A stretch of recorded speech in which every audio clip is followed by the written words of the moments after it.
Olá, sejam todos novamente muito bem-vindos à formação de ATPC desse mês de outubro especial. Professores de língua portuguesa, professores de inglês, professores de assistência ao currículo, os professores de que acompanham todo o processo de aprendizagem dos nossos estudantes e convidados também. Vejam que nós hoje teremos, assim, a ilustre presença, com muito agradecimento, das especialistas Fernanda Peixe e Bianca Nóbrega, ambas trazendo aí intervenções em relação ao uso das linguagens, a nossa apropriação sobre o nosso conhecimento no âmbito profissional. Então, sejam muito bem-vindas.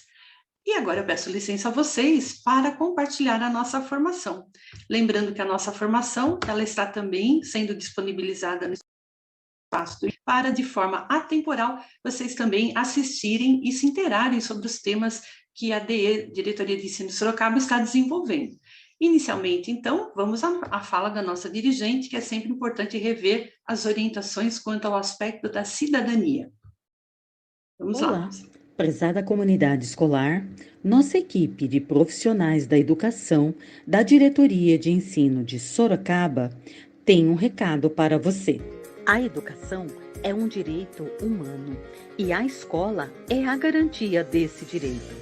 Você sabia que todos os ambientes das escolas devem ser espaços de aprendizagem solidário, colaborativo, acolhedor e seguro? Por isso, a escola é considerada patrimônio público e deve ser cuidada por todos. Se você observar algum ato de vandalismo, invasão e depredação, denuncie. Cuidar da escola é cuidar do futuro das nossas crianças e adolescentes. Faça a sua parte e venha ser um parceiro da escola. Será bem-vindo.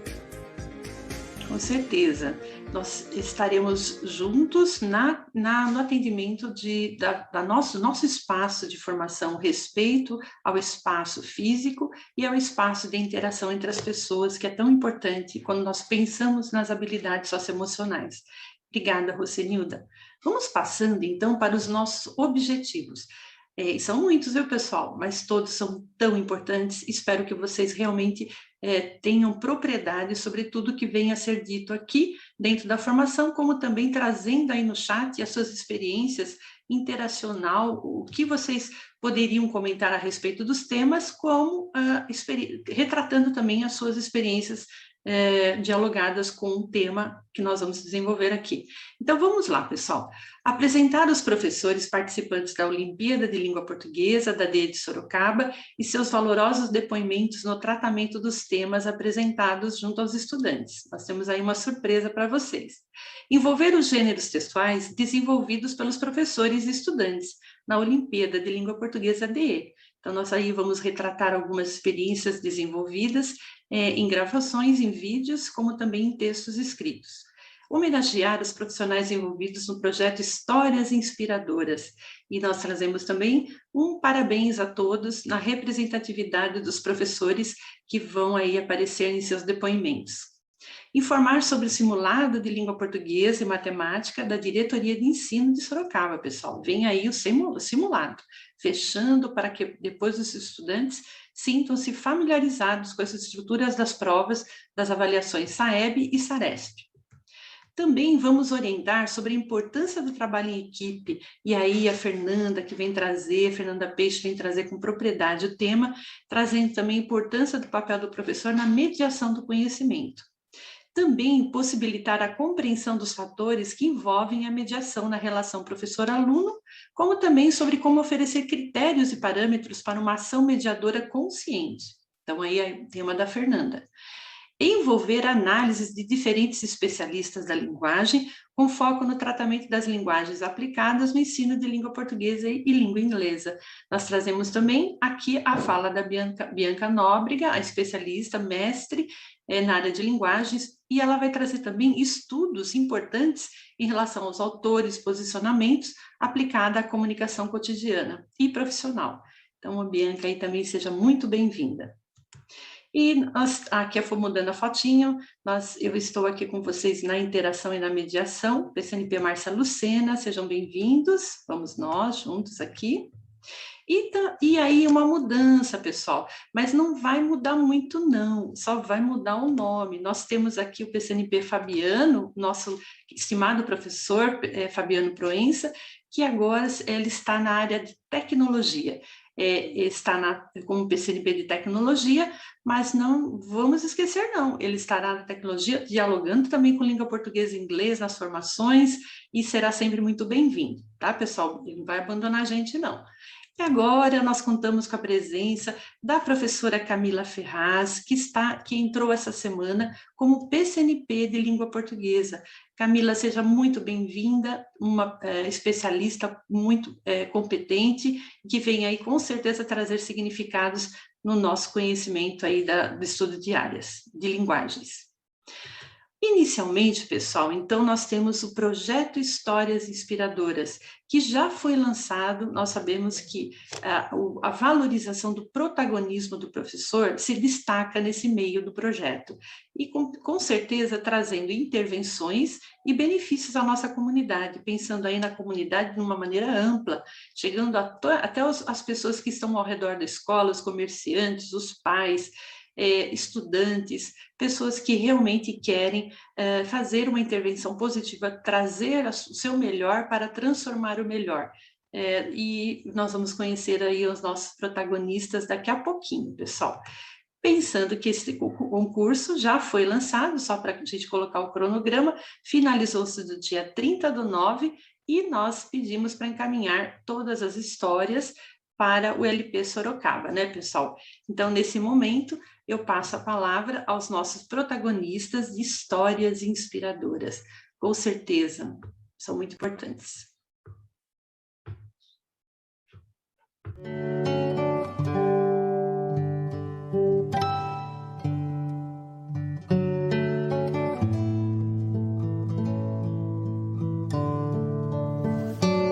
Olá, meu nome é Jorge Facuri, eu sou professor na Escola Francisco Camargo César, na rede estadual, e eu vou brevemente falar a respeito do que é ser professor. Digamos que seja um desafio falar sobre isso, muito embora pareça fácil. Há coisas que são simples e parecem fáceis e ao mesmo tempo, paradoxalmente, são de uma robustez que faz com que a gente precise exercitar a nossa busca de um entendimento maior.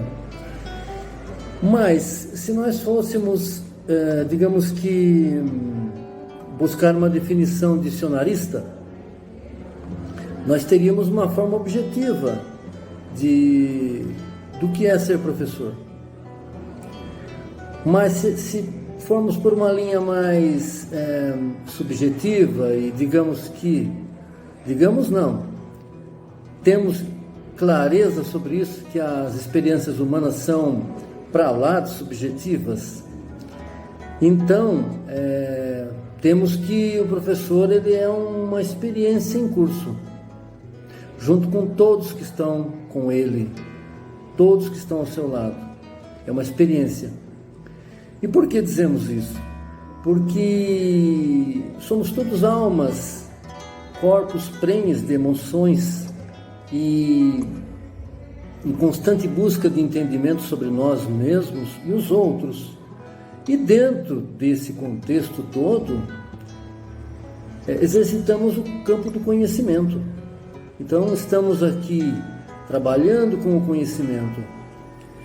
Porém, intercruzando todos esses fatores que fazem parte da nossa vida no cotidiano, né? Que são as emoções, os sentimentos, a fluidez das sensações, que são muitas, considerando-se as várias faixas etárias, as várias situações, circunstâncias de vida, enfim, né? Então temos assim que o professor, ele deve ter essa consciência de que está em constante e permanente experiência. Não existe nada pronto e acabado.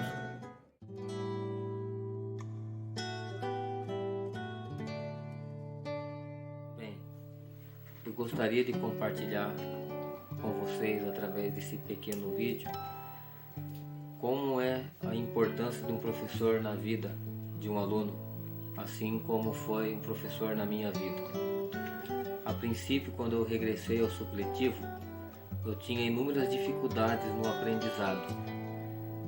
E quando eu me deparei com as dificuldades, eu fui orientado por um professor e depois por uma professora. A professora Sueli de português, ela me orientou que se eu quisesse um avanço intelectual, era que eu criasse um hábito de leitura. E a partir daí, eu comecei a me desenvolver melhor, comecei melhor nas matérias. Então isso mudou o meu destino. Essa atitude da professora, ela mudou a minha capacidade de enxergar a vida, o mundo de outra maneira. Então eu, como testemunha, eu atribuo aos meus professores que passaram pela minha vida, em especial os professores do supletivo, que foram pessoas fundamentais na minha transformação, em especial a Sueli. Então o professor na vida de um aluno, ele não é só um mero professor, ele também acaba sendo um espelho. Assim como as minhas professoras e os meus professores foram para mim. Então aquele afeto, aquele carinho que muitas das vezes me faltou dentro do meu próprio lar, eu acabei encontrando na escola.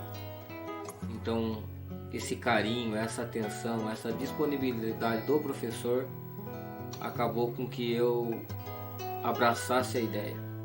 E a partir daí foi que eu transformei a minha vida, foi a partir daí que eu dei um pontapé inicial para uma revolução que eu nem imaginaria onde chegaria. Mas graças àquelas sementes plantadas, hoje eu tenho colhido os excelentes frutos. Eu agradeço de todo o coração aos professores, aqueles que passaram pela minha vida.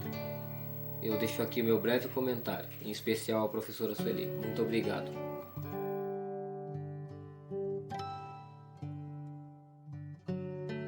Bom, eu sou o Vitor, eu tenho 25 anos, eu sou professor de arte e responsável pelo grupo de violões do Seja Sorocaba. Bom, a história do grupo, ela é indissociável da história do Marcelino. O Marcelino, ele é um aluno que ele tinha algumas peculiaridades, ele tinha inúmeros muros que geravam bloqueios, os bloqueios relacionados à fala, à socialização. Bom, e junto desses muros, os processos acabaram acarretando um processo de exclusão por parte do aluno, né? E a música, ela trouxe esse processo de abertura que a gente precisava para fortalecer um vínculo e um desejo de aprender. O violão, ele junto com a linguagem musical, eles passaram a nortear as nossas primeiras conversas. Hoje, o atendimento junto com o aluno, ele inspirou o surgimento do grupo de violões do CEJA. Hoje, esse grupo ele conta com professores e com alunos. Aí, no meio de tudo isso, me perguntaram, né, o que é ser professor?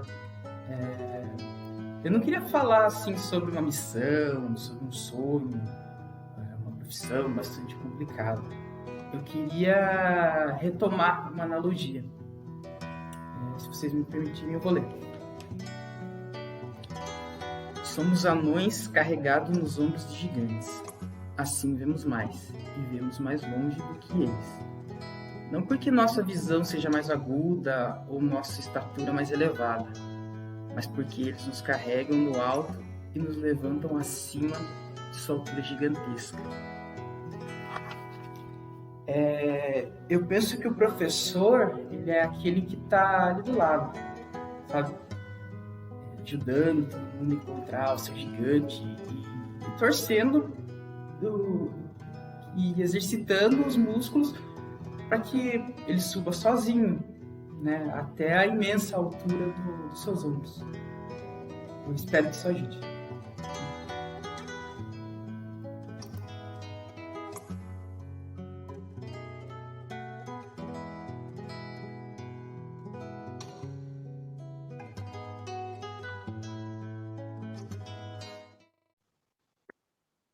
Parabéns a todos os professores que participaram do projeto Histórias Inspiradoras, em especial os nossos convidados que colocaram em voz, em vídeo, em imagem, os seus depoimentos. Parabéns pelas belíssimas ações desenvolvidas. Mais uma vez, agradecemos a oportunidade em compartilhar na nossa formação os seus pareceres. Muito obrigada, professores. Vamos seguindo, pessoal, porque tem mais aí emoção para nós. E com certeza, professores que também estão aí colocando em voz, a gravação em vídeo, as suas experiências. Então, vamos lá. Nós vamos colocar agora os nossos protagonistas da Olimpíada de Língua Portuguesa. Vejam que a nossa Olimpíada, da plataforma Escrevendo o Futuro, dos trabalhos desenvolvidos, nós passamos para um outro espaço e outra plataforma de veiculação, a Diretoria de Ensino de Sorocaba, Núcleo Pedagógico de Sorocaba. Os professores realizaram trabalhos lindíssimos e alguns deles nós gostaríamos de compartilhar aqui com vocês. Algumas produções escritas de gêneros diferenciados, que agora eu passo a palavra para os professores, na realidade, na minha leitura, pessoal. Vamos, então, à primeira leitura do texto. Vamos juntos. Olá, pessoal. Nós vamos ler agora a crônica produzida pela aluna Júlia, da Escola Isabel Cardoso Mencassi. O título é O Campo das Emoções. Eram 5 da manhã, quando despertei. Pus meu sapato e logo avistei pela janela uma borboleta de um tom azul tão profundo que me recordei dos olhos de minha querida amada. Fui até a porta, abri-la e saí com o objetivo de aprimorar aquele momento matinal. Num instante me veio à memória o local onde nos conhecemos, o Rio Negro. Era um dia nublado e um tanto frio, porém no momento em que nossos olhares se encontraram, tudo ao redor ganhou vida e o vento ajudava seus cabelos brilharem a favor e deixá-la ainda mais linda. Meu coração mandava, vá lá falar com ela, mas minha mente falava, nem ouse fazer isso. No fim, segui minha intuição. Belos olhares, eu digo confiante, ela sorriu um sorriso tímido e meigo, um tanto surpresa pela minha aparição inesperada. Lindo sorriso, ela disse, e meu coração acelerou no mesmo instante. De repente me vi perdida na combinação perfeita, que eram seus lindos olhos azuis, seus lábios rosados, seus cabelos pretos, que ressaltavam sua pele tão branca quanto a neve. Prazer, Maria, prazer, Lívia, digo, oferecendo a mão para cumprimentá-la, do qual ela aceita. Quando me deparo, já se passou 1 hora, fiquei aqui lembrando da presença de minha bela Branca de Neve. Sempre me recordo desses pequenos momentos, nesse lugar no qual agora moro e que vivo e que virou nosso lar. Te amarei para sempre, meu amor. Prometo que cuidarei bem do nosso lugar. Digo isso deixando escorrer minhas lágrimas pelo seu túmulo. Isso, pessoal, um final inusitado e a presença de protagonistas também, protagonistas inusitados. Vamos passar para a próxima leitura? Olá, pessoal. Vamos lá. A próxima leitura é da Escola José Roque, Memórias Literárias. Vamos juntos. Olá, pessoal. Nós vamos ler agora gênero Memórias Literárias, Minhas Doces Viagens de Trem, da aluna Maria Clara, do 7º B, Escola José Roque de Almeida Rosa. Recordo-me com carinho das lembranças dos meus 12 anos, quando eu ia para Laranjal Paulista para uma casa dos meus avós. Era uma casa branca e antiga, com 3 quartos, uma sala e no fundo uma cozinha. Tinha um galinheiro. Eu gostava de brincar no corredor com os meus irmãos, de escalar as árvores e adorava pegar goiaba com pedaços de bambu. Para chegar até a casa dos meus avós, nós preferíamos ir de trem por ser mais barato, pois minha família era muito grande e às vezes não tínhamos muito dinheiro, mas era muito legal. Minha parte preferida era o vagão do restaurante, pois lá tinham doces, salgados, refrigerantes e várias outras comidas gostosas. Conforme andávamos de trem, passávamos por várias cidades. Entre elas, lembro-me de Peró, Boituva e Serquilho. Observávamos pela trajetória grandes fazendas de café e de cana e também passávamos por rio que desconhecia os nomes. Às vezes encontrávamos a outra parte da família no trem e quando ele quebrava tínhamos que esperar por horas. Meus pais aproveitaram aquelas horinhas para conversarem e eu e meus irmãos para brincar com as outras crianças que estavam no trem. Aquelas viagens aconteciam quando era época de final de ano e fazíamos uma grande festa na casa da minha avó Dita, que fazia vários doces. Minha mãe e minhas tias preparavam os salgados e a comida para a ceia do Ano Novo, e no final da tarde meu pai, meus tios, meus primos e eu íamos no mercado para comprar as bebidas. Nós dançávamos, brincávamos e nos divertíamos muito durante todo o dia. Essas festas se repetiam por muitos e muitos anos e viraram tradição em minha família, mas cessaram por um tempo quando minha avó Dita faleceu. Nessa época, a minha família acabou se afastando e paramos de nos reunir, mas com o passar do tempo percebemos que o que a avó Dita realmente sonhava e desejava para nossa família não era uma família triste e separada, mas uma família alegre e unida. Por isso voltamos a comemorar e nos reunirmos em uma chácara em Sorocaba, todos os finais de ano, cidade onde moro atualmente. E aí, a Gênero Memórias elaborada por Maria Clara, a partir de uma entrevista realizada com o pai Rogério dos Santos Pires, que também contribuiu muito no Gênero Memórias do nosso estudante. É isso, pessoal. Bem bacana, pessoal. Se nós fechássemos os olhos, nós poderíamos imaginar todo o cenário descrito pela Maria Clara. Parabéns, Maria Clara, parabéns a todos os professores envolvidos também. Vamos para a próxima, pessoal. Nós agora vamos apresentar o relato de prática. E trazer o relato de prática é importante pela estruturação do texto e pela organização temática. Quais são os recursos que a professora utilizou? Vamos dar uma olhadinha? Olá novamente, nós vamos ler agora o relato de prática da professora Karina, que leciona no primeiro ano do ensino médio, primeira série do ensino médio. Vamos lá. Um pôr do sol em tempos de pandemia. Somos estudantes, docentes, funcionários da educação, desafiados com muitas informações que nos estimulam a buscar conhecimentos sobre inúmeras questões. É preciso reagir a tantas adversidades impostas pela pandemia, entre elas, aprender diariamente a priorizar as novas ferramentas tecnológicas na educação. Assim que foram lançadas as inscrições das Olimpíadas de Língua Portuguesa, me inscrevi e obtive o conhecimento de todos os gêneros propostos e percebi que o meu a ser trabalhado em sala de aula é o gênero documentário. Comecei as atividades com os alunos com diversas prioridades em habilidades estruturantes para que contemplasse toda a estrutura do gênero. Com a realização das primeiras atividades no ensino remoto, percebi a vontade deles de argumentar, pesquisar e aprender com o tema desenvolvido, o lugar onde vivo. Muitos alunos, através dos relatos com familiares, foram trazendo informações relevantes na sua cidade natal, seu bairro, enfim, sua história. Através da produção de algumas oficinas, como um artigo de opinião, relatando as vivências do lugar de cada estudante, e também recomendei, antes da construção do documentário, sugestões de documentários, Doutores da Alegria, o filme de Mara Leão, 2005, e A Jornada do Homem, de Kate Milton, 1999, e uma foto ao pôr do sol em seu lugar perfeito.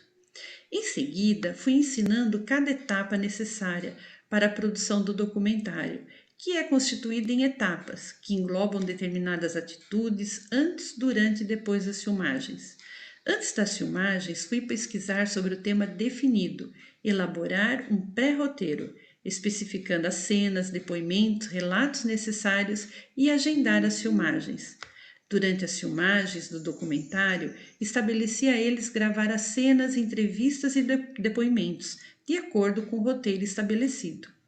E após as filmagens, elaborar as edições das gravações e organizar as informações detalhadas, como imagens, falas e verificação final. Foi como uma enorme satisfação que vivenciei com os meus alunos cada etapa das construções de cada documentário. E foi muito difícil selecionar alguns, porque ambos tiveram o merecimento do empenho e dedicação. Escolhi o aluno Nicolas dos Santos e Eloá da Silva Oliveira, da primeira série A da nossa escola estadual, professor Júlio Berrenbach Lima, para participar das 7ª Olimpíadas de Língua Portuguesa. Obrigada, professora Karina. Muito obrigada por seu valoroso relato aqui. Um abraço. Agradecemos a todos e parabenizamos mais uma vez por compartilharem as suas experiências na escrita e, com certeza, junto aos estudantes, na organização dos temas apresentados, viu, pessoal? Parabéns! E nós vamos, daqui a pouco, passar para o próximo tema, pessoal. Um abraço. Olá, pessoal. Nesse momento, nós trazemos a ilustre presença da Fernanda Peixe, trazendo como tema o trabalho em equipe e sua importância no âmbito profissional. Olha que tema importante, né, pessoal? E muito obrigada, Fernanda, por aceitar essa parceria com a Diretoria de Ensino, trazendo aí a formação dentro do aspecto da sua formação como pedagoga, trabalhando na psicanálise, trabalhando com aspectos do marketing, e aí dentro das experiências que envolvem a solidariedade, a função do educador envolvendo com temas que a nossa sociedade tanto precisa de conscientização, e principalmente no que diz direito aos direitos humanos para as crianças e adolescentes. Então, mais uma vez, seja muito bem-vinda e eu passo a palavra a você. Muito obrigada por essa oportunidade.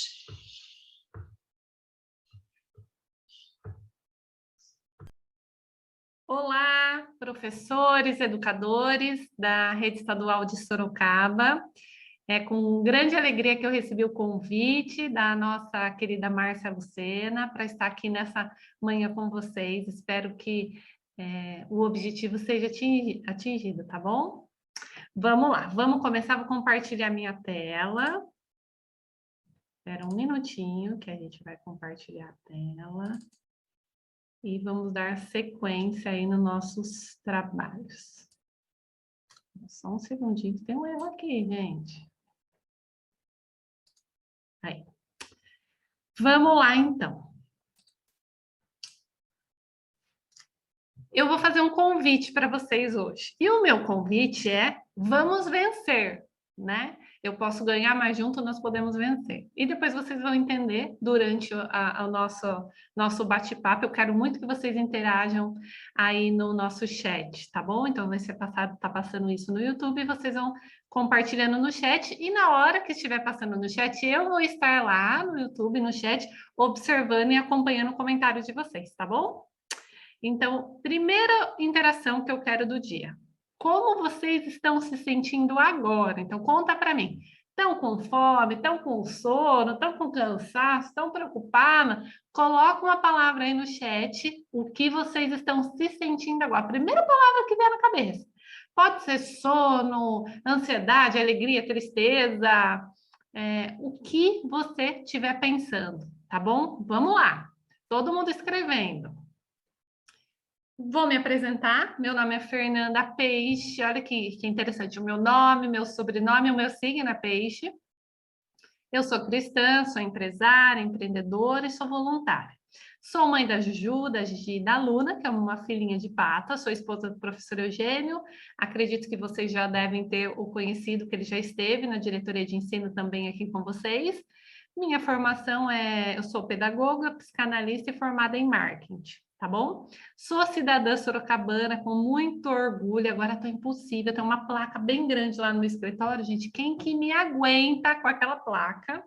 Sou fundadora do Grupo Up Educar, que a gente trabalha na formação de professores, gestora da Universidade em Morumbi, FMU aqui de Sorocaba e Votorantim, voluntária da ONU no projeto Colega de Direitos Humanos, cofundadora do projeto Vencer, que a gente trabalha contra a pedofilia, conselheira do SEMEC, da Associação Comercial de Sorocaba, cofundadora do projeto Viva Seguro, segurança na internet, junto com a agente federal Fernanda Balas. A gente também faz palestras educativas aí com o uso da internet. Então, resumir um pouquinho o que eu trabalho, o que eu faço para vocês me conhecerem. E faz 17 anos que eu estou na área de educação. Já fui coordenadora de colégio, desde educação básica a ensino médio. Então, já estive desse lado aí da escola, sei o que vocês passam, sei o que é isso, porque já vivi isso também, tá? Nós temos umas regras, porque você sabe que o professor adora pôr regra. Primeiro dia de aula, a gente enche de regra, então nós temos uma regra. A primeira regra é o seguinte: proibido se magoar, ninguém pode magoar-se, tá bom? A Márcia não contou nada de vocês para mim, não é indireta, eu não sei o que está acontecendo, eu nem sei aí quem está assistindo. Segunda regra, estar 100% on, não é para estar off, é para estar presente, participando. Escreve lá no chat, não é para estar ouvindo eu falar que está respondendo no WhatsApp. Todo mundo on. Terceira regra, zerar o nosso HD. O que é zerar o HD? Apaga tudo, desconfigura tudo e vamos instalar programa novo. Nós somos igual um computador. Se a gente não coloca programa novo, a gente vai ficar desatualizado até o momento que a gente vira o quê? Uma sucata. Ninguém quer virar sucata, então, por favor, vamos colocar programa novo aí. Quarta regra, não alfinetar o coleguinha. A Fernanda não falou para ninguém, não é indireta, viu? Falou para o ciclano porque fez isso. Não é para alfinetar o coleguinha, expressamente proibido. E a quinta regra, eu quero. Por que eu quero? Porque a gente tem que querer, a gente tem que querer mudar, a gente tem que querer fazer, a gente tem que querer. Tem que vir da nossa parte. Eu não posso falar para a abelha, eu não posso falar para a abelha, não. Eu não posso falar para a mosca, que é muito melhor ela cheirar mel, né? Mas a mosca não cheira mel, a mosca cheira outras coisas, que vocês sabem. Então, eu não posso mudar ninguém, né? E vocês também não podem mudar. Nós temos que querer, tá bom? É uma reflexão aí para vocês. Muito bem. Agora eu quero saber de vocês. Vocês vão me contar no chat aí o que vocês são bom. Bate no peito. Nossa, eu sou boa, hein? Eu sou bom, hein? Eu coloquei boa porque eu sou uma menina, né? Mas vale para os meninos. Bom, hein? Então, por exemplo, eu sei muito portar EVA. Me dá EVA que eu sei fazer letras enormes com EVA. E você, o que você sabe fazer? Nossa, eu sei ensinar matemática. Nossa, eu sei cantar, tocar o ukulele. Eu sei, não sei o que você sabe. Eu quero saber o que você se considera bom. Escreve aí no chat. É uma peninha, sabe? A gente não tá cara a cara. Porque nesse momento aí, quando eu faço essa pergunta, em algumas palestras minhas, muitas pessoas não sabem identificar no que é bom. Eu já tive pessoas excelentes, profissionais excelentes, que eu sei com esse trabalho e não soube me falar o que é bom. Então, por que eu faço essa dinâmica? Para a gente saber o que a gente é bom, porque se a gente não sabe, a gente tem que reconhecer que a gente é bom em alguma coisa, como todo mundo é bom em alguma coisa, tá? Tem uma frase que eu trouxe para vocês, do educador Paulo Freire, né, grande Paulo Freire, que ele fala assim, ó, o educador se eterniza em cada ser que educa. Gente, é maravilhoso, é uma poesia essa frase, né? O educador se eterniza em cada ser que ele educa. Então, eu, Fernanda, sou fruto de muitos professores que passaram na minha vida, bons e ruins. Inclusive, eu dei matemática. Agora, a pergunta que eu lanço para vocês é assim, será que eu não gosto de matemática? Porque talvez eu não tive um professor bom de matemática, né? Em compensação, eu tive uma maravilhosa de artes, né? Que eu tenho muita facilidade em arte por causa dela, até hoje, chama Márcia Penha, e eu trago ela comigo para a minha vida. Vocês são fruto de professores que passaram na vida de vocês, e vocês vão ser fruto da vida de muitos alunos que estão na vida de vocês agora.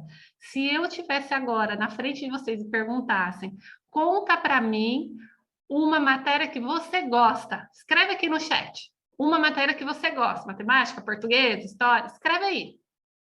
E se eu perguntar uma matéria que você não gosta, escreve no chat também. Qual a matéria que você não gosta? Escreveu? Uma que eu gosto, uma que eu não gosto. Agora, a terceira pergunta é: fale o nome da professora que você gosta e fale o nome de um professor que você não gosta. Pode ter certeza que ela vai estar relacionada às matérias que você gosta e que você não gosta. Porque o papel do professor e do educador é na vida da pessoa para a vida inteira. Pensem sobre isso. Pensem, reflitam. Vou escrevendo no chat, que eu vou ler tudo. Eu aprendi 3 regras na minha vida, que eu considero regras de ouro, eu trouxe para vocês, que é assim, ó, todos somos diferentes, todo mundo é diferente. Não existe ninguém igual nessa terra. Não existe, mesmo que nasça-se gêmeo, seja criado da mesma forma, não existe. Sabe por que não existe? Porque a bagagem que a gente leva de outras pessoas com a gente vai fazer ser quem a gente é. Talvez se a Fernanda não tivesse a Márcia Penha na vida, eu não teria habilidades para arte como eu tenho, né? Talvez se a Fernanda tivesse uma ótima professora de matemática, a Fernanda ia adorar matemática e talvez seria uma linha acadêmica de matemática, né? Então, nós somos frutos das experiências que a gente vive. E o professor, gente, tem um papel assim. É maravilhoso quando a gente entende a missão que o professor tem. Escolhas. Eu posso escolher. Eu tenho direito de escolher. Eu posso escolher se eu vou me ofender. Eu posso escolher se a coordenadora falou aquilo para mim e me magoou ou não. Eu posso escolher se eu vou ficar triste com o recado que veio do pai ou não. Eu posso escolher. Eu escolho se isso vai fazer bem para mim ou não, se eu vou levar para mim ou não, né? Eu acho muito interessante o trabalho em equipe, que nós vamos falar um pouquinho lá, principalmente na escola. Nós convivemos muita parte do nosso tempo, da vida, na escola. A maior parte da nossa vida, o professor está dentro da escola. A gente passa mais tempo com o aluno, com o coordenador, com o professor, com o inspetor, do que com a nossa própria família. Só que eles não são os nossos amigos e não são nossa família, né? Eles estão ali que a gente tem que trabalhar. Vai ter alguns que vão ser da nossa família, vai ter alguns que a gente vai ter carinho, mas o importante que a gente tem que entender é que ali dentro a gente tem que ter um comprometimento com todos, que é uma engrenagem, e a gente vai entender um pouquinho disso um pouquinho lá para frente. E quando a gente entende que um precisa do outro para trazer resultados extraordinários e que cada um fazendo a sua parte, independente se eu gosto ou não da Joana, se eu gosto ou não da Maria, mas aquela minha parte eu vou fazer bem feito, gente, é muito legal o que a gente pode fazer. E a terceira regra de ouro é tudo bem. Sabe o que significa tudo bem? Ah, a Joana não gosta de mim, tudo bem. Nossa, a diretora nova não foi... Tudo bem. Eu não estou lá para agradar o cara da diretora, eu estou lá para fazer a minha parte, a minha missão, cumprir com a minha missão. E tudo bem, né? Então, e quando eu falo tudo bem, é tudo bem mesmo. Quem me conhece sabe que depois que eu apliquei o tudo bem, metade dos meus problemas já foram resolvidos. Porque quando a gente coloca na balança, a gente vê que numa escola a gente acaba tendo muito problema com interpessoal, e não com problemas pedagógicos, que também são grandes, né? Então, quando a gente tirar essa parte do relacionamento e deixar isso de ser um problema, a gente vai ter mais tempo para se preocupar com o pedagógico, tá? Na psicanálise, eu aprendi, primeiro, sobre emoção. Então, eu gostei muito sobre a parte da emoção, que a emoção, ela pode nos transformar em doença, quando ela não é bem curada, não é bem... E vocês sabem, né? Professores, Rivotril da vida, sabe o que é isso? Sabe os estresses, sabe? Vocês sabem. Então, olha quanto é importante a gente estar bem no nosso ambiente de trabalho, a gente estar bem com a gente estar bem com a nossa equipe. E eu vou falar para vocês quem são as nossas equipes, tá bom? Segundo, personalidade. O desenvolvimento da personalidade, do ser, ele vai até 7 anos, depois não vai mudar. Então, não adianta vir alguém aqui e falar, Fernanda, tem que ter outra... Eu já desenvolvi aquilo, né? Então, vocês já vão chegar. Se eu for para a sala de aula de vocês, eu já vou com os meus traumas e com meus problemas, e vocês vão ter que lidar com isso. Olha que loucura isso. E o terceiro é traumas, que é traumas versus transtornos, né? Então, todo mundo tem, gente. Todo mundo tem. Eu falo que uns enganam mais, uns enganam menos, mas todo mundo tem, inclusive nós. E o quarto item é que nós também temos. Então, imagina você lá no meio da sala, com 30 jovens e adolescentes, com N traumas, N transtorno, você tendo que lidar com tudo isso, e você também tem o seu. né? Olha que loucura, gente. Olha, se o papel do professor não é um super-herói, né? Esses dias eu conversei com o senhor Sérgio Reze, e ele estava falando que na época dele, o professor ganhava salário de juízes, né? Quando falava que era um professor em Sorocaba, há 40, 50 anos atrás, era estendido o tapete vermelho para o professor, porque olha a responsabilidade que o professor tem, né? Na vida da pessoa, a gente sabe disso. Então, professor não é professor, não é profissão, né? Professor é uma missão. E você aí tem dúvida disso, gente? E se você acha que você não tem essa missão e que você não se enquadra nisso, lembra que o que eu estou falando não vale se ofender, hein? Porque é uma regra. Mas aqui eu tenho certeza que ninguém colocou uma arma na cabeça e obrigou vocês a estarem aqui, né? Então, se você escolheu estar aqui, se entregue, se dedique. Se não, tem outras profissões que você pode se dar bem, né? Então, tem outras profissões que a gente não mexe com pessoa. Você sempre fala apertar porta, apertar porca, perdão. Tem tantas profissões que são importantes, tanto quanto qualquer outra, mas que não precisa exatamente ter uma missão, né? Pode ser uma profissão de apertar o botão, que é importante.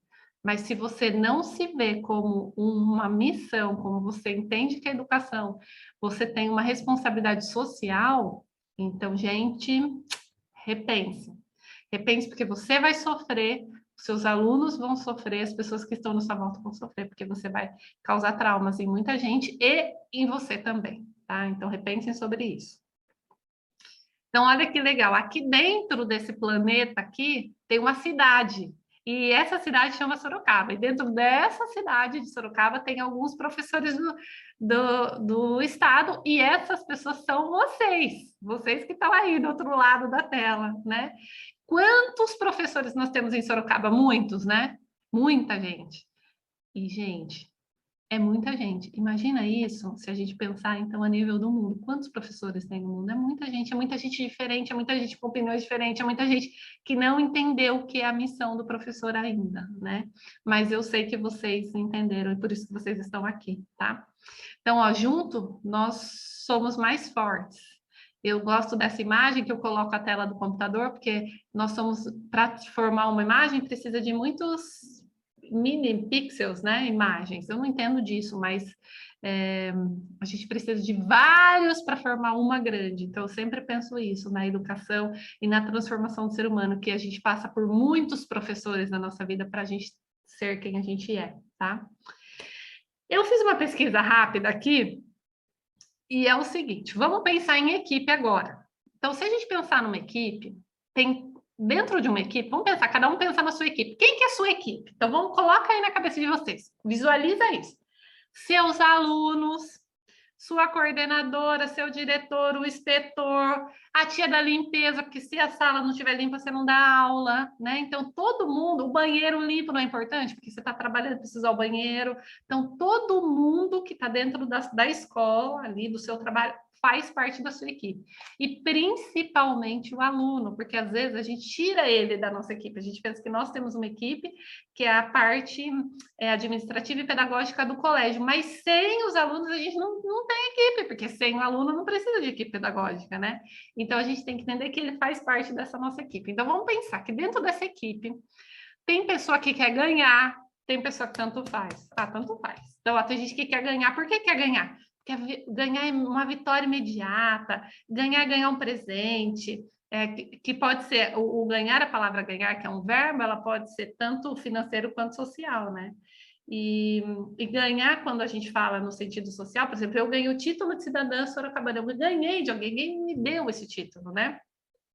E na sua equipe também tem o tanto faz. Sei lá, tá tudo bem ou tá tudo ruim. Tem sempre aquela gente, é um sapo, porque tem sempre aquele que fala, não, tá tudo ruim, né? Pode estar maravilhoso, tá ruim, né? Pode fazer o evento maravilhoso, tá ruim, tudo tá ruim. Tem aquele que quer fazer parte da equipe, que quer participar, 50% quer participar, que quer estar, quer vivenciar. Eu sei que aí atrás dessa câmera tem gente que está aqui participando, escrevendo no chat. Quem está ouvindo e participando, me acompanhando, escreve aqui, ó. Estou aqui agora no chat. Vamos lá, quero ver todo mundo, estou aqui. E tem gente que quer vencer. Não quer ganhar, não quer participar, tanto faz, quer vencer. Por que quer vencer? Porque vencer, ele é resultado das atitudes tomadas, ela é da vitória, do triunfo. Eu quero vencer, eu não quero ganhar, porque ganhar qualquer um pode ganhar, né? Eu posso ganhar um troféu, eu posso, mas eu venci aquela corrida e é o meu esforço, né? E se a gente pensar isso na nossa equipe, qual dos 4 pilares eu estou? Eu estou na minha equipe querendo vencer. O que eu vou fazer para levar os meus alunos no pódio, né? Para levar a minha escola no pódio. Vocês são muito avaliados, o Estado é muito avaliado, né? Com provas, enfim. E isso daí é o vencer, né? É fruto do trabalho que vocês realizaram dentro da escola, né? Então, eu fiz uma analogia aqui muito simples, que é o seguinte, é a força do homem. Vamos pensar numa equipe agora, olha a importância da equipe. Então, vamos pensar se fosse eu, Fernanda. Eu, Fernanda, uma pessoa, posso conseguir carregar um saco de arroz, 5 cadernos, 30 canetas, um violão, um notebook. Mas se a Fernanda tiver com a Márcia, olha, já são 2 pessoas, então nós já conseguimos juntas carregar 5 sacos de arroz, uma televisão de 50 polegadas, uma mesa, uma geladeira, olha, eu e a Márcia estamos comendo feijão, um sofá. Se a Fernanda tiver numa equipe de 10 pessoas, nós não carregamos mais um saco de arroz e mais 5 sacos de arroz, a gente carrega 30 sacos de arroz. A gente consegue carregar um carro, erguer um carro. 10 pessoas conseguem erguer um carro? Erguer, a gente consegue em 10 pessoas. 2 sofás, um piano de cauda e 5 sacos de cimento. Então, olha, se a gente pensar em objetos, o que uma equipe é capaz de fazer, vocês conseguem entender a transformação que uma equipe faz? Então, nós podemos muito mais quando a gente é junto, tá bom? Então, eu vou contar para vocês uma história. Então, foi dada a largada. Estou tentando falar bem rapidinho para mim conseguir passar todo o conteúdo dentro do tempo, tá bom? Foi dada a largada. Vamos pensar que a gente está numa corrida de Fórmula 1, tá? E eu vou contar para vocês agora que eu tenho uma equipe de 5 pessoas. Fernanda, minha irmã, mais 2 pessoas. Inclusive, dessas 5, 4 é mulher. Se eu contar para você que nós conseguimos trocar 2 pneus de carro, olha, 4 mulheres trocar 2 pneus de carro, em 56 segundos, vocês acreditam em mim? Parece mentira, né? Mas eu vou mostrar, é verdade. Ó, tá aqui minha equipe, eu troquei o pneu do Átila Abreu, né? Que é o nosso grande piloto aí de Stock Car. Essa de vestido azul é minha irmã, essas outras 2 mulheres são da minha equipe. E para vocês não acharem que eu estou mentindo, eu vou provar que foi 56 segundos. Então, peraí, deixa eu colocar aqui. Tá vendo? Eu estou enchendo o tanque. Ó, o termômetro, o cronômetro aqui tá rolando. Vocês vão ver que minha irmã tirando o pneu, a outra puxando, a outra daqui puxando. Vou dar uma corridinha aqui, ó. Para vocês verem que foi em 56 segundos nós fizemos isso. E vocês pensaram que era mentira, né? É verdade. Por que eu estou mostrando isso para vocês? Porque nós, de 9 equipes, a gente pegou a segunda colocada. A gente ficou em segundo colocado. Por quê? Porque eu estudei antes.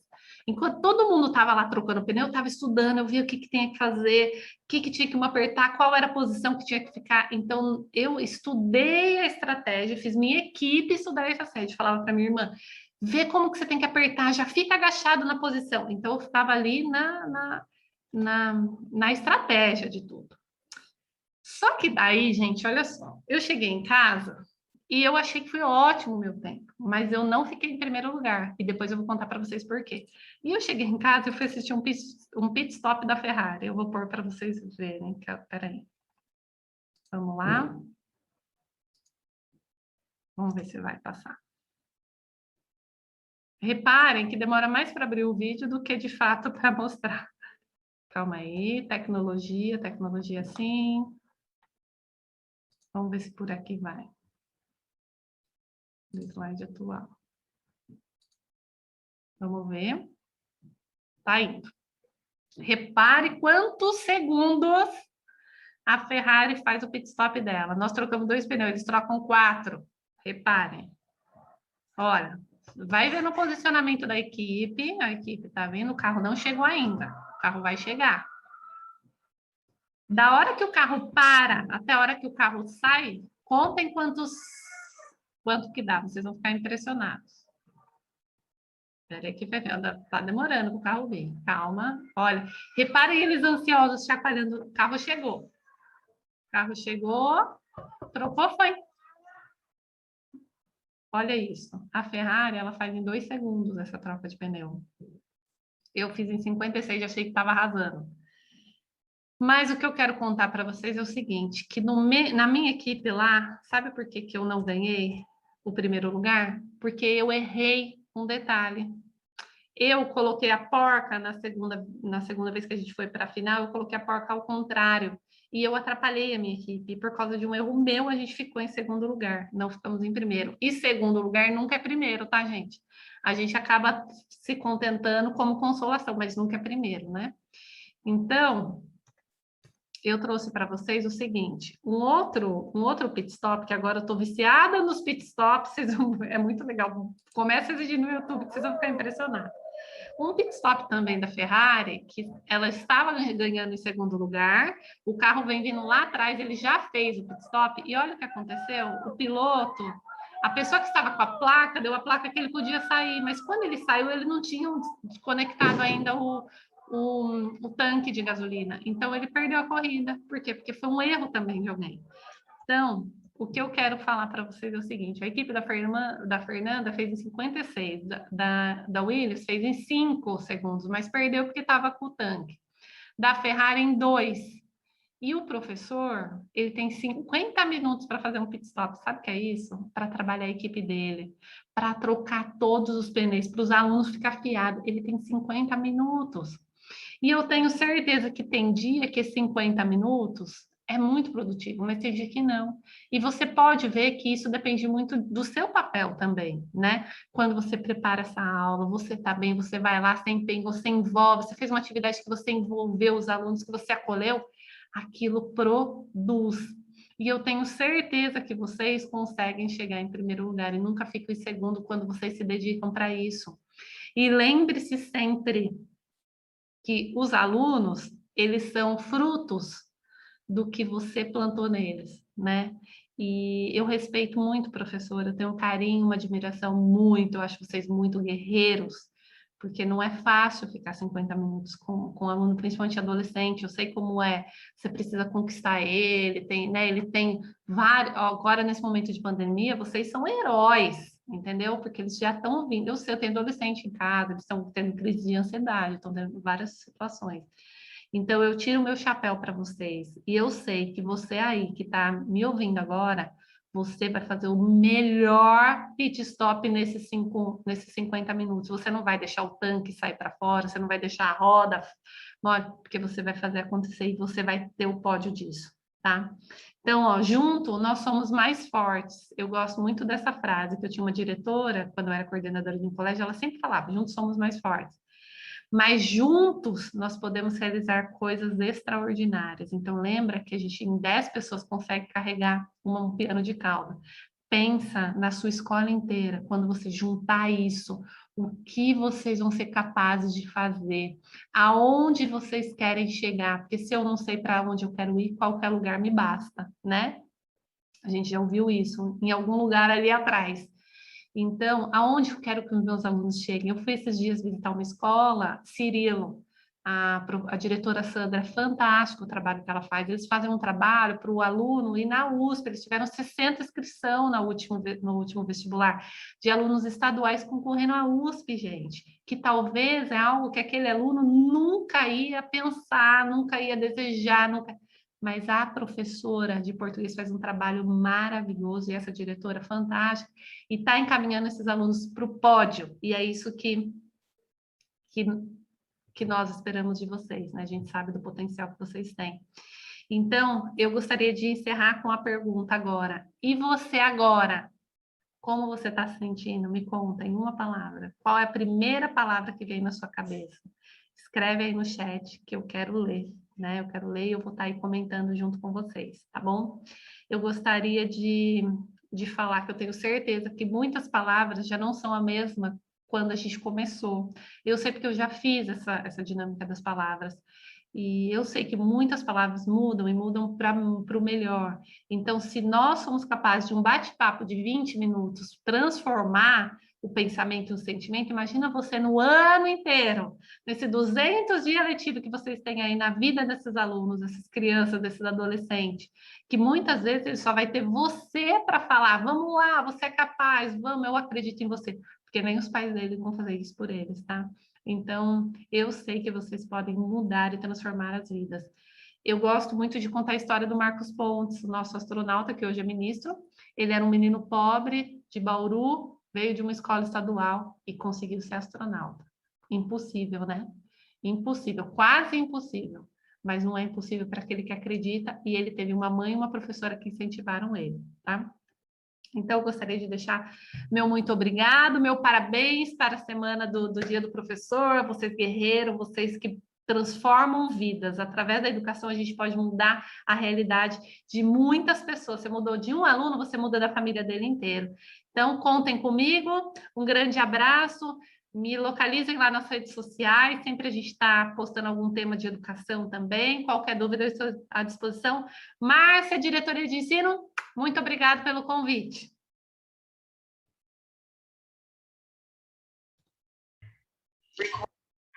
Vamos agora receber a ilustre presença da Bianca Nóbrega. Bianca, muito obrigada por ter aceitado o nosso convite também, trazendo sua experiência dentro do aspecto da sua formação como mestre em letras e também envolvendo a contação de histórias, o processo da alfabetização. Bianca, seja muito bem-vinda. Eu vou deixar para você falar mais aí da sua formação, mas passo aqui também a temática que vai ao encontro de todas as experiências que você já desenvolve em sua prática profissional. A comunicação, como se processa a nossa comunicação no uso das linguagens. E, nesse momento, mais uma vez agradecendo, passo a palavra para a Bianca. Bianca, muito obrigada. Olá, tudo bem? Meu nome é Bianca Nóbrega, sou professora de língua portuguesa, trabalhei vários anos na Secretaria de Educação, fiz formação de professores, trabalho atualmente na pós-graduação em língua portuguesa. E hoje estou aqui para falar com vocês sobre a importância do professor da área de linguagens, que é a nossa área, no tratamento da informação. Muito se tem discutido sobre essa questão do tratamento da informação, e nós, professores de língua portuguesa, e língua inglesa, e língua espanhola, e todas as linguagens, ficamos pensativos, reflexivos a respeito do que devemos fazer, né? De como devemos trabalhar. Não pretendo dar uma resposta definitiva, mas, na verdade, quero propor algumas reflexões aqui com vocês. Então, vamos começar. Antes de mais nada, vamos pensar um pouquinho sobre a leitura de mundo, sobre o papel do professor de linguagem na leitura de mundo. Em que mundo que você vive? Olha só, esses são alguns sites de informação, sites de notícia variados. Esse é um recorte, né, de uma das ruas mais populares. E aqui a gente tem a tela de um computador. Quando a gente está no computador ou no celular, quantas janelas a gente abre para fazer uma pesquisa ou para ter alguma informação, ou mesmo para se relacionar nos sites, nas redes sociais? Tudo isso reflete muito a sociedade em que a gente vive. Uma sociedade muito baseada no visual, naquilo que é mais chamativo em cores, em imagens, além, é claro, dos demais elementos, né, de som, de vídeo, enfim. Nós vivemos em um mundo muito sensorial, vamos dizer assim. Pensando nisso, o maior desafio para todos nós, não só para nós professores, não só para os nossos alunos, mas o maior desafio da humanidade é saber organizar todas essas informações. Como que você organiza, por exemplo, as informações durante um estudo?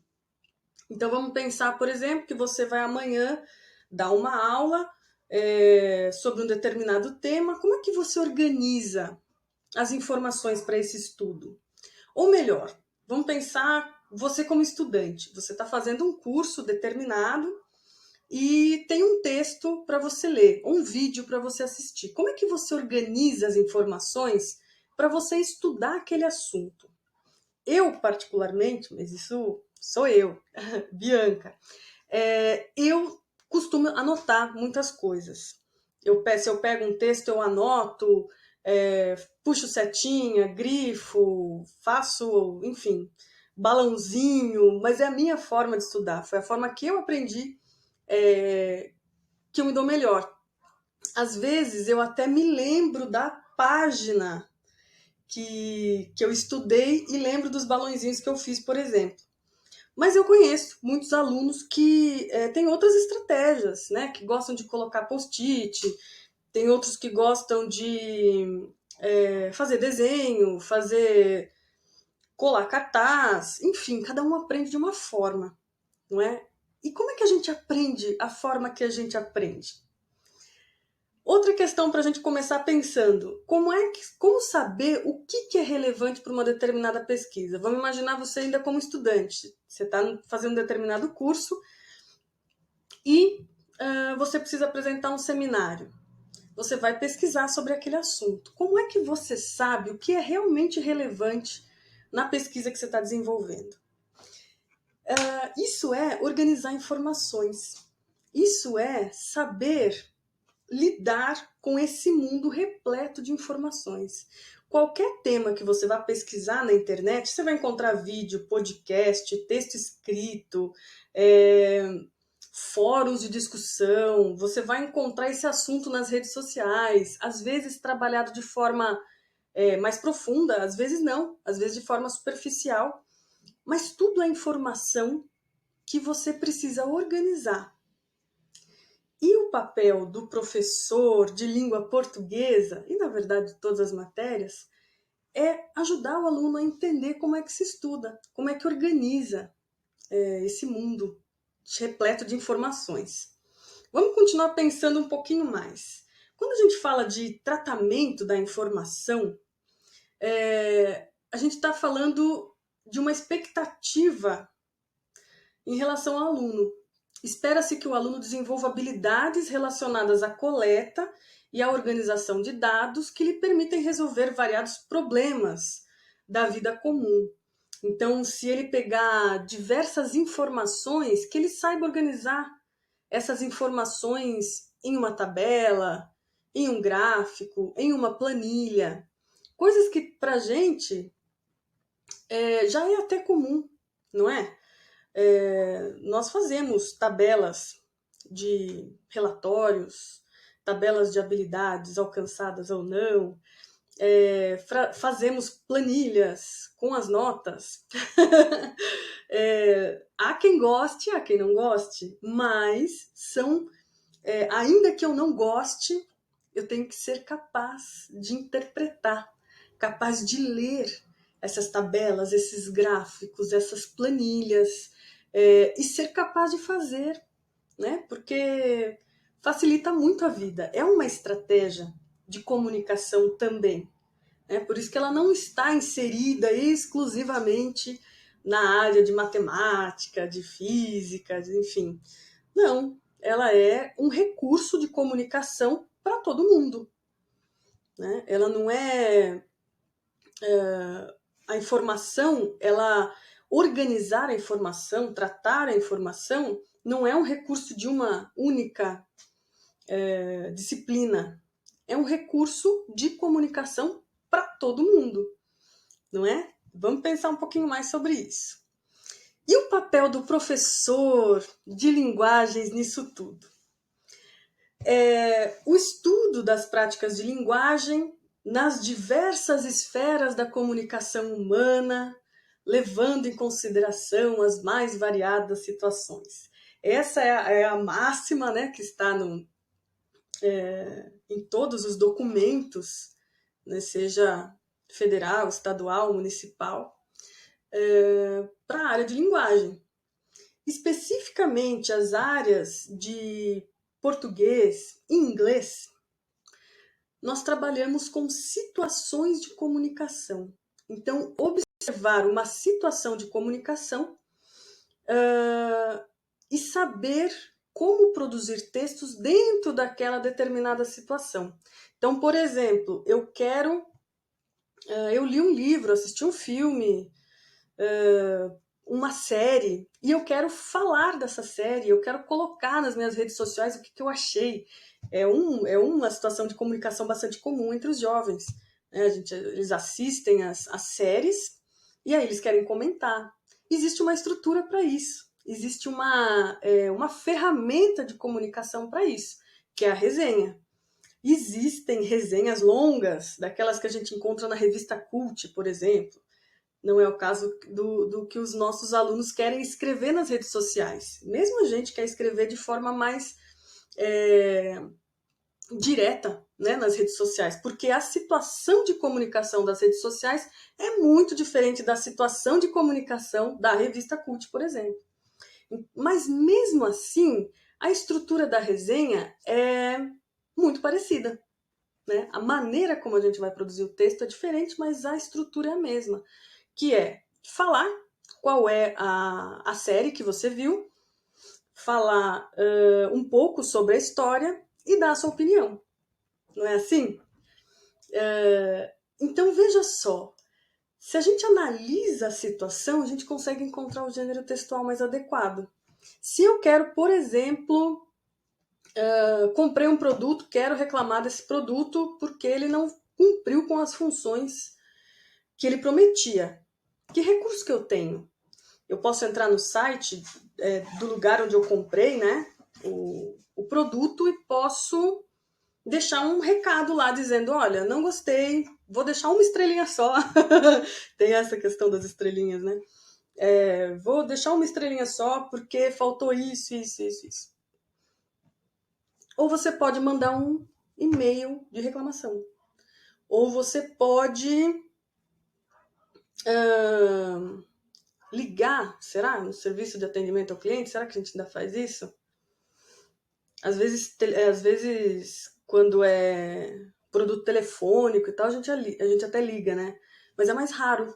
Acho que hoje em dia eu acho que eu mandaria uma mensagem no site do produto.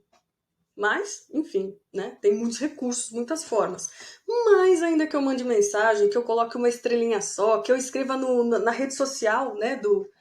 Isso também é interessante, isso também resolve.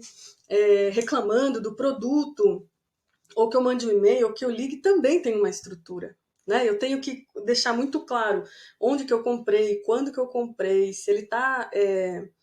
o que falhou, não é? Então, veja, é a partir da situação de comunicação que a gente pensa o gênero textual, não é mesmo? E se a gente está pensando em situação e gênero textual, quando a gente fala de tratamento da informação, a gente também está falando de alguns gêneros textuais específicos. Dificilmente você lê o jornal, hoje em dia, ou uma reportagem em uma revista, sem que tenha um infográfico, não é verdade?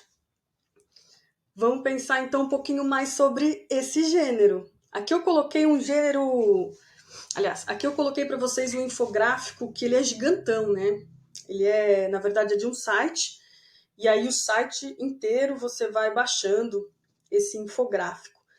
Mas eu destaquei esse aqui porque o assunto é muito interessante para as nossas aulas e porque ele tem muitas coisas, né? Muitos dos elementos que a gente vai perceber no gênero infográfico. Então, a gente tem um tema lá em cima, como acabar com o bullying. É da minha conta. E aí a gente tem imagem, cor, a gente tem setas. Vocês estão vendo ali que tem perguntas, daí sim, não.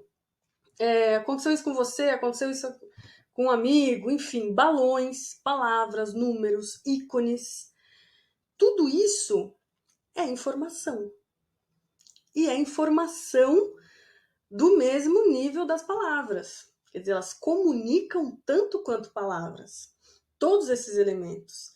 E veja só que são informações que a gente precisa entender dentro do gráfico, né?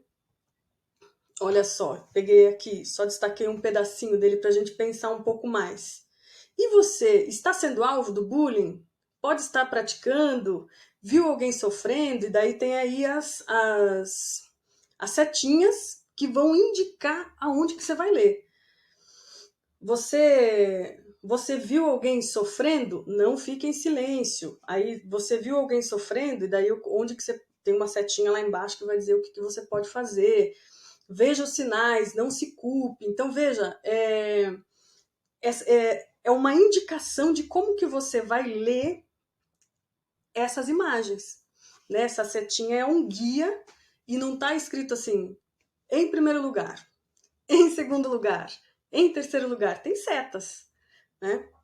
Que você pode ler quais quiser, na ordem que você quiser, mas todas as informações são muito relevantes. Então vamos pensar no infográfico. Qual que é a situação de comunicação? Quem que produziu o infográfico? A gente tem, por exemplo, eu dei o exemplo de revistas, de jornais, tem pesquisas mesmo, né? Instituições que fazem infográficos com dados das suas pesquisas. Qual que é o objetivo desse texto? Quem que é o público leitor? Se for publicado em um jornal, esse jornal, quem que é o leitor desse jornal? Se foi publicado em uma revista, quem que é o público leitor dessa revista? Se passou na TV, quem é o público leitor daquele programa? Se é uma instituição de pesquisa, quem é o leitor desse site, né, dessa instituição? Onde que foi publicado? Na internet? É impresso? Enfim. Que linguagem que usa? Está diretamente ligado ao público, né? Se é uma reportagem, em um jornal de grande circulação, tem uma linguagem. Se é uma revista, por exemplo, destinada a jovens ou crianças, tem uma outra linguagem. E que tipo de informação que traz? Tudo isso é extremamente relevante para o infográfico.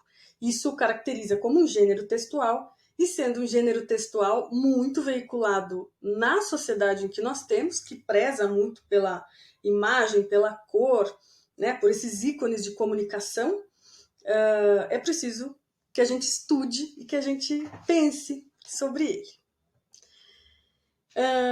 Coloquei aqui mais mantendo aí esse tema, né, do bullying, que é tão importante da gente trabalhar na escola, eu trouxe um outro infográfico. E esse infográfico é bem diferente do anterior que a gente viu, que tinha setinhas, mas tinha mais informação em relação a se você está sofrendo, se você acha que você está praticando, se você viu alguém sofrendo. Esse daqui, reparem nas informações que ele tem em relação a quantidades, né? Então, uma pesquisa mostra a idade, se tem mais meninos ou mais meninas que sofrem, quantos por cento sofrem o cyberbullying. Ali tem um gráfico do sentimento da vítima, localizações, regiões do país em que sofrem mais bullying. Então veja que tem um outro tipo de informação aqui nesse infográfico. Não é muito interessante? Que aí a gente acha, mas se está falando de gráfico, professor de matemática, que se vire com isso. Não, a gente tem que saber interpretar. Porque se está no jornal, se está numa revista, se está na internet, o Instagram usa muito esse recurso, porque o Instagram é muito visual, né? Então tem muitos infográficos no Instagram. Alguns jornais usam isso nas redes sociais.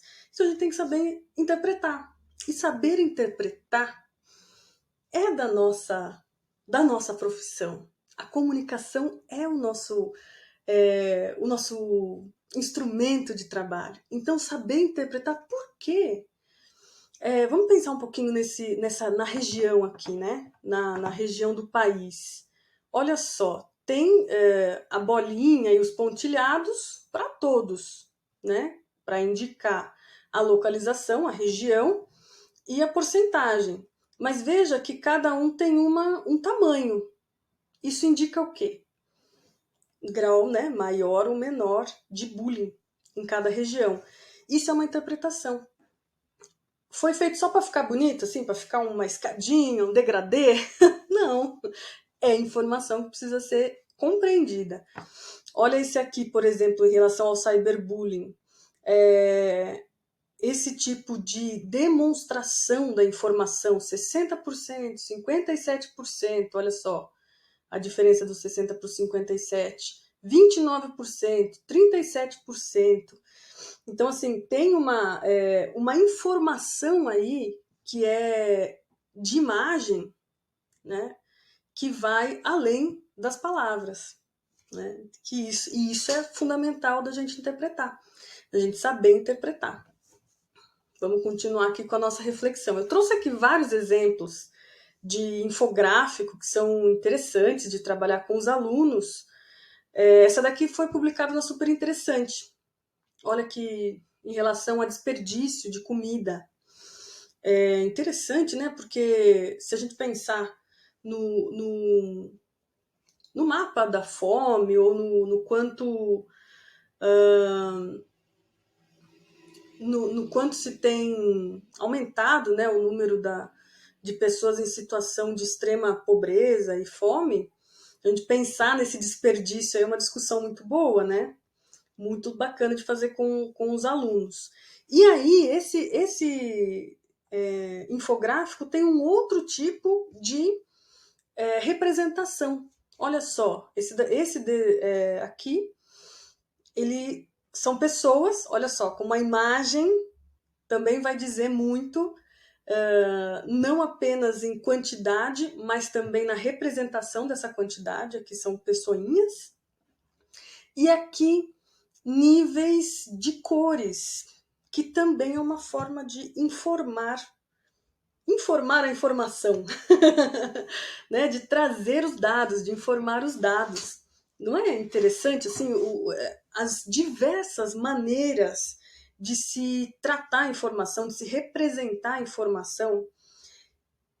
E aí a escolha de como eu vou representar essa informação também diz respeito à comunicação, diz muito respeito à criatividade, à relação do assunto com as imagens, com as escolhas, né? E isso é processo de comunicação. Vamos ver mais um aqui. Esse daqui eu achei bem bonito. Esse daqui também era super interessante. Super interessante, curte, né? Umas imagens, né? Esse daqui sobre ginástica artística, achei bem, bem bacana, bem pertinente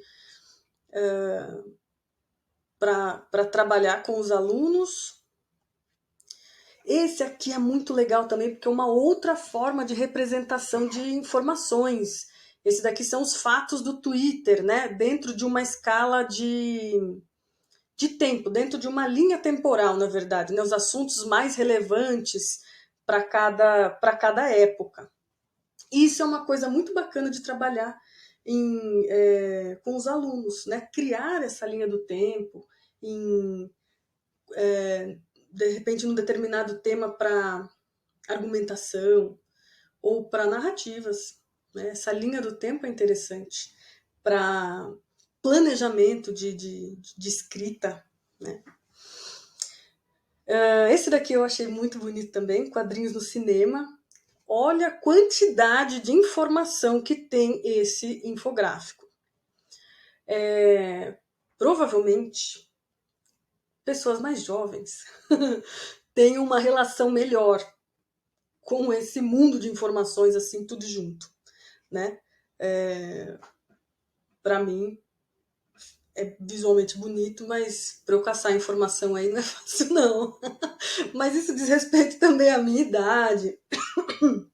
Desculpa. E a minha estrutura, né, de organização de conteúdos, né, ao longo dos anos. Mas diga lá se isso não é bonito e rico, né, de informação. Trouxe aqui também alguns em inglês, né, muito... Quer dizer, não necessariamente... Eu trouxe inicialmente em português, porque... para a gente poder discutir de uma forma mais ampla, né, o gênero textual, a situação de comunicação, mas o infográfico ele é um instrumento de comunicação em qualquer linguagem, né, em qualquer língua. Então, é possível também trabalhar com esse tipo de informação, né? Veja que aqui a gente tem informações aqui de porcentagem, usando aquele mesmo recurso, né, da pessoinha, e aqui são livros. Então, veja, ó, a criatividade. Aqui também, ó, uma tabelinha, né, de leitores e tudo mais. Tem um outro, esse daqui é interessante também, que é sobre livros, né, de mistério e thrillers e tudo mais. E daí ele tem umas referências interessantes, aqui uns ícones interessantes, né, para apontar, né, quantos livros, homens e mulheres, na leitura desse tipo específico, né, de romances e tal. E aí, trouxe para vocês também uma outra questão, um outro motivo para a gente trabalhar com essa informação. Uma das propostas de redação do vestibular da Unicamp trabalhava justamente com uma tabela. E as redações da Unicamp são sempre muito criativas, né? Essa aqui, por exemplo, era um fórum de discussão de estudantes do ensino médio, e aí o vestibulando precisava dizer por que, por exemplo, em Uganda, muito mais gente quer ser cientista do que na Dinamarca. Então ele tinha que saber analisar essa tabela para poder produzir a redação dele.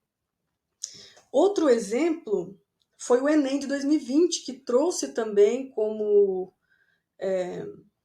um dos textos, né, motivadores, um infográfico. E aí o tema era o estigma, né, das doenças mentais, e daí falava sobre o número de mulheres que sofrem com isso, em relação ao número de homens, o quanto se gasta com isso, o quanto se perde com isso, enfim, tinha uma série de discussões aí para pensar, né, antes de produzir a redação.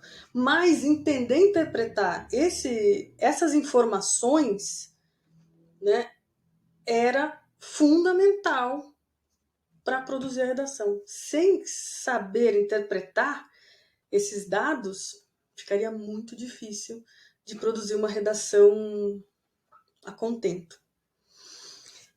E aqui, ó, eu coloquei aqui a proposta da redação do Enem.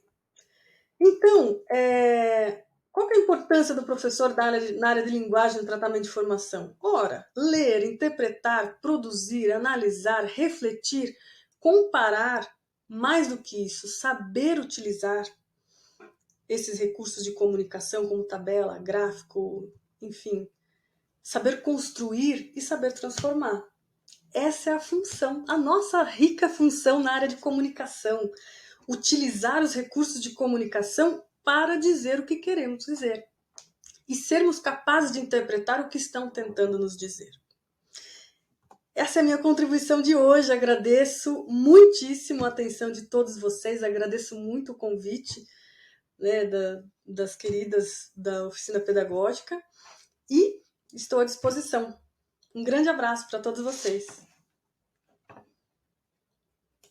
O tema agora será sobre o simulado da Diretoria de Ensino de Sorocaba. Nós vamos ter um simulado preparatório para que os alunos se familiarizem com as questões tanto da prova SAEB quanto da prova SAESP.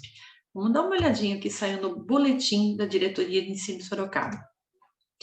No boletim do dia 18/9, nós estamos aí observando que a informação veio ao encontro de quando irá acontecer. A proposta, a sugestão é que esse simulado aconteça entre os dias 18 e 19 de outubro de 2021. Vocês vão conferir a informação sobre o simulado no boletim do Núcleo Pedagógico número 9, de 8 de outubro, que foi agora na sexta-feira última. Observem que o nosso tratamento, o importante foco será a retomada das habilidades que ainda não foram consolidadas pelos estudantes, somente do nono ano e terceira série do ensino médio. É importante que esses estudos foram feitos pelos PCNPs de Língua Portuguesa e Matemática nas questões da AP com menos assertividade, de menor acerto. A avaliação ela foi estruturada pensando nessas habilidades ainda não consolidadas. Pensamos também que os estudantes devem privilegiar ainda o espaço digital para a realização dessa prova. Imaginem que, através de um link, através do Google Forms, o aluno terá acesso à avaliação denominada SDE, simulado da Diretoria de Ensino de Sorocaba, e ainda ressaltamos que todos os protocolos, mesmo que o aluno tenha acesso ao link de maneira digital, a preferência de aplicação que no espaço presencial, de maneira síncrona. Então, os estudantes estariam lá, acomodados por revisamento em sala de aula, e individualmente essa prova seria feita pelo estudante através do acesso ao link do formulário que será ainda oferecido a vocês no próximo boletim.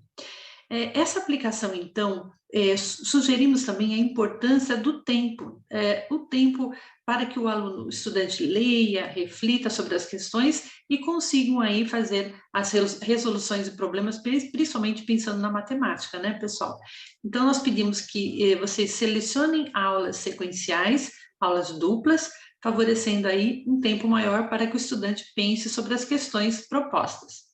Então, repetindo, nós temos aí o dia 18 e 19 para a aplicação da prova, respeitando o período de aula do estudante, seja de manhã, à tarde ou à noite, nos nonos e terceiras séries de ensino médio.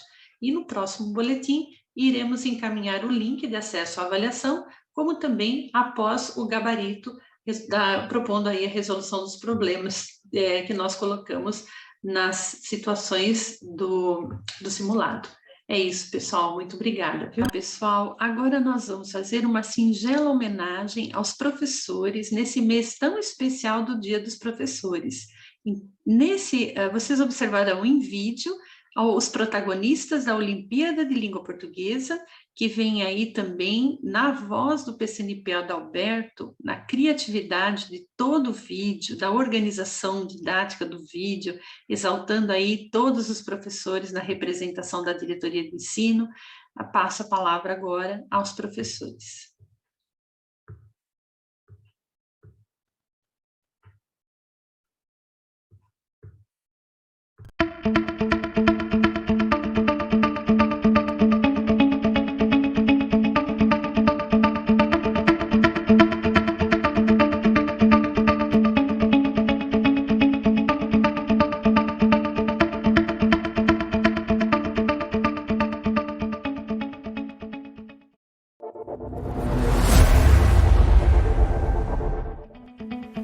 A participação nas Olimpíadas de Língua Portuguesa é muito importante, porque além de incentivar os alunos à leitura, também incentiva a escrita, a trabalhar a oralidade, a apreciação literária dos nossos alunos. Porque a gente consegue perceber os resultados dos alunos no desempenho, tanto de leitura quanto de escrita, quando a gente fecha um ciclo avaliativo anual.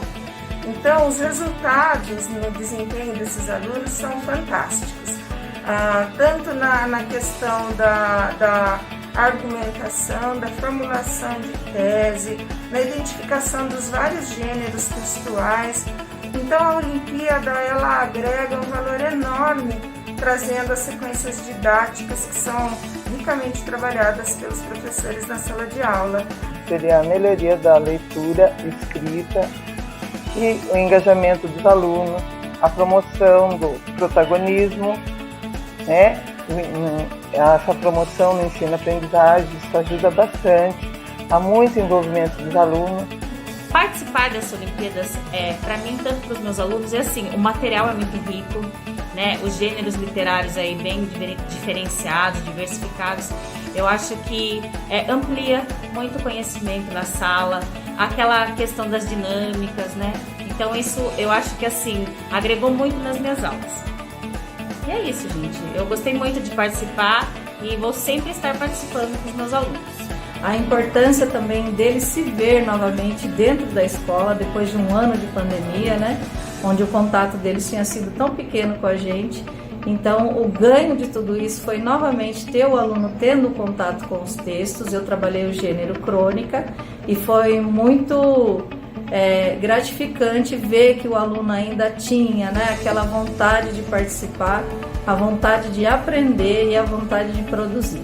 E acho de suma importância porque ajuda o aluno a desenvolver, a aprimorar a competência leitora e escritora.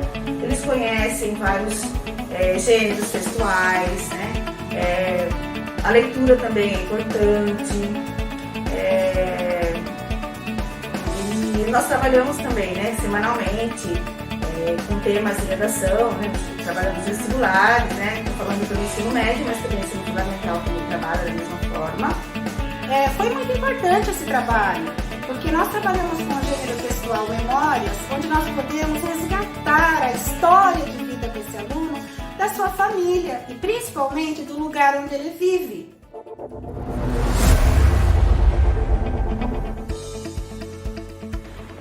Esse ano nós sentimos uma dificuldade com relação à pandemia e porque sempre há uma grande participação dos alunos nas Olimpíadas. E esse ano, devido a não estarmos presencialmente, né, voltarmos praticamente só agora em agosto, então houve diminuiu, né, o número de participantes. Mas mesmo assim, eles gostam muito, né? O material eu acho bem rico, bem interessante. Eu acho que é isso. Nós tivemos muitos problemas em relação ao distanciamento social, porém nós conseguimos alcançar nossos objetivos engajando os alunos, fazendo com que eles percebessem a importância da leitura e da escrita, e ao final nós tivemos a grata satisfação de perceber que conseguimos atingir os nossos objetivos. Quando eles fizeram a entrevista, houve realmente assim uma dificuldade, porque para os sextos anos que estavam em ensino remoto, foi difícil para eles no início compreender a primeira pessoa que se passava a memória, já que eles tinham que fazer uma entrevista primeiramente com o seu parente ou com uma pessoa mais velha que eles tinham contato, que tinham mais contato. O principal desafio foi o momento que nós estamos vivendo, né? A pandemia, por estarmos num momento remoto, né? Então eu acho que esse foi o meu grande desafio, mas mesmo assim nós conseguimos, através de aulas online no Meet, trabalharmos os conteúdos, os cadernos digitais das Olimpíadas. E a gente sentiu muito isso, porque no modo remoto era mais complicado nós termos acesso a esse aluno. Eles estavam fazendo, muitas vezes eles tiravam foto da folha do caderno, você vinha, era difícil para você ler, reler, entender o texto.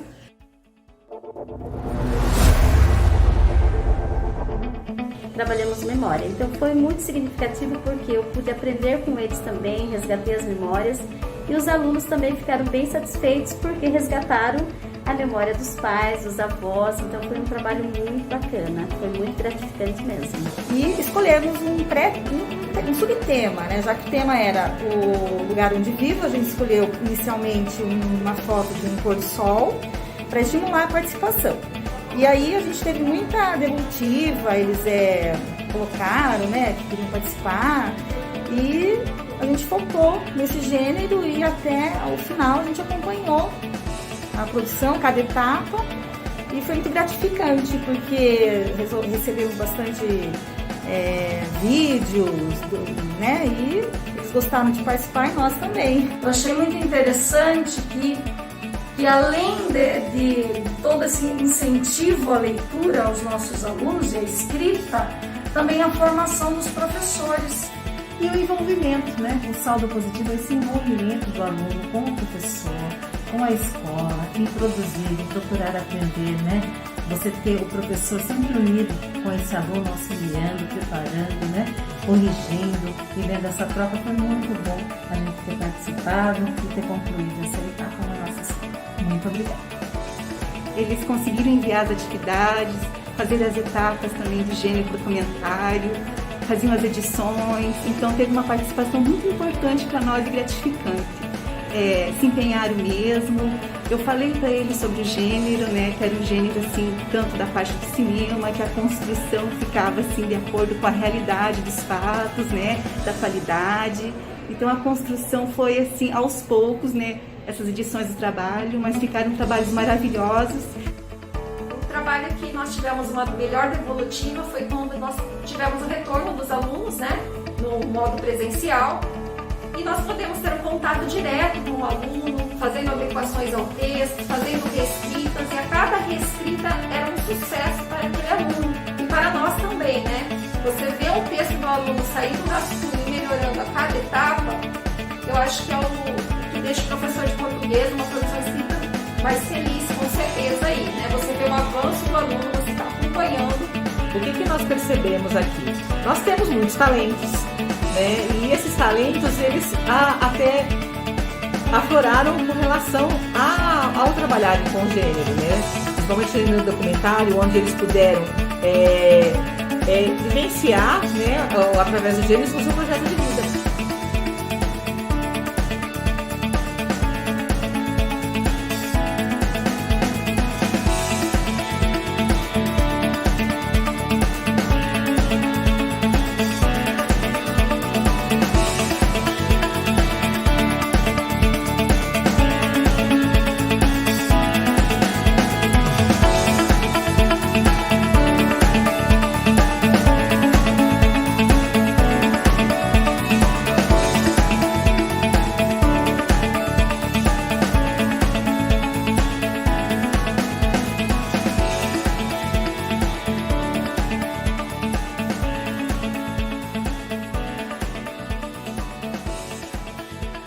Eu sou a Eloá e estamos apresentando o lugar onde eu moro.